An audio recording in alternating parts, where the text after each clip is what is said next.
Dr. David Unwin, who's a GP, who's he's a game changer doctor with managing diabetes through lifestyle changes. He writes in an introduction in one of the recipe books that I recommend to my patients that, are we eating ourselves into illness? It's a question. Are we eating ourselves into illness? But again, we're people of hope. He says, but we can eat our way out of illness. Okay? We can what? Eat our way out of illness. Now generally, there's 3 macronutrients in foods. Carbohydrates, which then get broken down into essentially sugars. Protein, the building blocks of life. And then you have fats, good fats and bad fats, okay? Predominantly, our diet is very high on carbs, very heavy on carbohydrates. And I'll explain what that does. But the second problem that we've got is this. And doesn't this look good? But what's the problem with this? Processed or ultra-processed foods. I mean, generally in this country, we have about 56% of our foods is processed or ultra-processed foods. Chemicalized stuff, so they stay on the shelves longer. It's a good business model, basically, right? But it's not healthy. It's designed to put us into ill health, khalas. So generally, in this 56% of our diet is ultra-processed foods. If somebody has a diet that's 30% ultra-processed, the risk of developing cancer can go up to as high as 20%. What about everything else? So this is what we're up against, okay? I'll give you an example, right? And please don't embarrass me because there's sisters over there, brothers. When I used to be a useless husband and I wasn't cooking, and my wife was out and I said, look, I'll sort the kids out, don't worry. What do you think I did? What did I do? When you know what I've done because you're laughing because you've probably done it. I went and got from this Asian shop, I got these chicken burgers, right? Right, don't embarrass me. What do you need to make a chicken burger? Shout out some ingredients. I'll start you off, chicken. Don't embarrass me, please. This is the sisters over there. What else do you need? You can't help Dr. Uthman because you're an expert. What else do you need to make a chicken burger at home? Man, this is really embarrassing, man. Come on.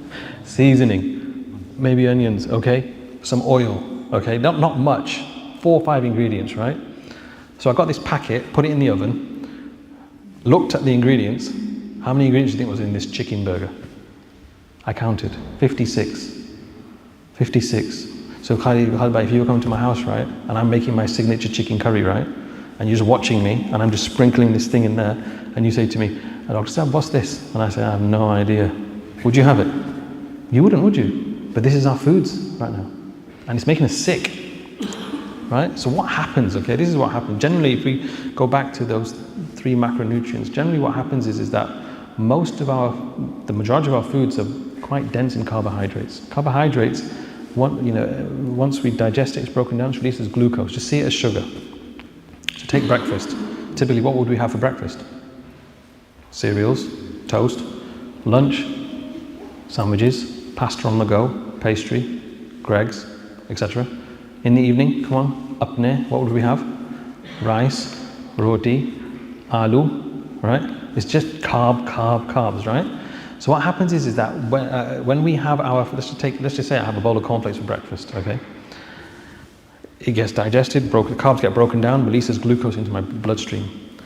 Glucose goes up, and then the famous hormone released from the pancreas is released, so that glucose can get into cells for energy. That's it, at a basic level. Okay. When first 20, 30 years of our life, it does it fine. Glucose goes up, insulin goes up, glucose goes down, insulin, no problem whatsoever. When you get to in our culture, 30, 40, 50, it just doesn't work as well as it should or could. So you have that bowl of cornflakes, glucose goes up, insulin goes up, but that glucose doesn't go down as well as it should or could. So the body has this mechanism, okay, I need to get that glucose down, I need to get it into cells, okay? I'm going to release more insulin to get the same amount of glucose down. That's where the problem happens. Because why?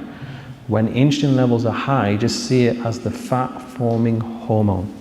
It does some not nice things. It converts sugar that's just floating around, just not able to get into cells. It converts it into fats, and it goes in places we don't like.